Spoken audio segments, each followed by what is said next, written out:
한 중고 거래 플랫폼에 신생아를 입양 보낸다. 이런 게 올라왔단 말이죠. 다들 깜짝 놀랐습니다. 네. 깜짝 놀랐어요, 정말. 네, 이 중고거래 플랫폼은 한 달 이용자만 1,000만 명이 넘을 정도로 인기 있는 중고거래 사이트인데요. 이 사이트에서 36주 신생아를 입양 보낸다라는 제목의 글이 올라왔습니다. 이 글에서는 이불에 쌓인 아이가 자고 있는 사진 2장과 함께 입양 가격으로 20만 원을 제시해서 충격적이었습니다. 네, 저도 보면서 깜짝 놀랐어요. 어떻게 이런 일이 있지? 이런 생각을 했거든요. 사실은 저는 이 뉴스를 처음 접해봤을 때 누군가가 그냥 농담 어린 말로 했겠지라고 하는데 사실은 실제였고요. 그리고 제일 마음이 아픈 거는 사실은 여러 입양 단체가 있고 물론 복잡한 사정이 있는 것 같습니다. 근데 이게 정말 답답한 생각이 들 정도로 안타깝습니다. 네. 다들 놀랐어요. 네, 굉장히 놀랐어요. 이게 진짜야? 이랬는데 진짜였잖아요. 네, 그렇죠.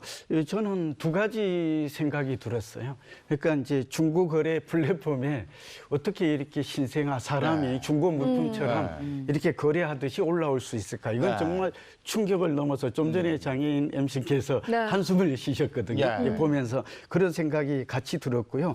이 소중한 우리 이 땅에 태어난 보배잖아요. 이런 보배를 우리가 지켜주지 못하고 있는 게 우리 사회의 민낯의 그대로다 이렇게 생각이 들고 참고로 우리나라가 그 불명예스러운 게 그 미국의 고아 수출국 과거에는 1위였어요. 그랬죠. 지금도 OECD 1위인데요. 뭐 이런 것들은 우리가 하루빨리 개선해야 될 그런 내용이 아닌가 생각이 듭니다. 또 한 번 놀란 것이 이걸 올린 사람이 이 아이의 엄마였다는 거예요. 네, 게시자 A씨는 원하지 않는 임신을 한 뒤에 출산을 한 미혼모였고요.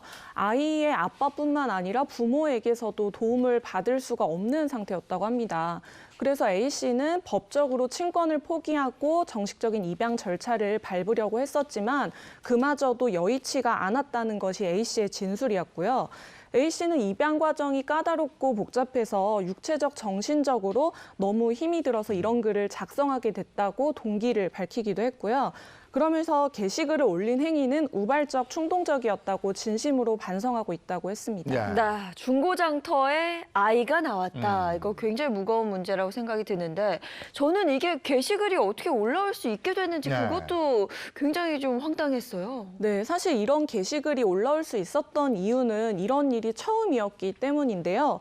플랫폼 측에서는 사실 반려동물이나 주류, 담배처럼 판매 금지 품목은 AI 기술로 거쳐서 이제 이런 글 아예 작성조차 할 수 없도록 되어 있다고 합니다. 그런데 아이 같은 경우는 이런 사례가 처음이었기 때문에 AI 기술로도 막지 못했던 것이고요.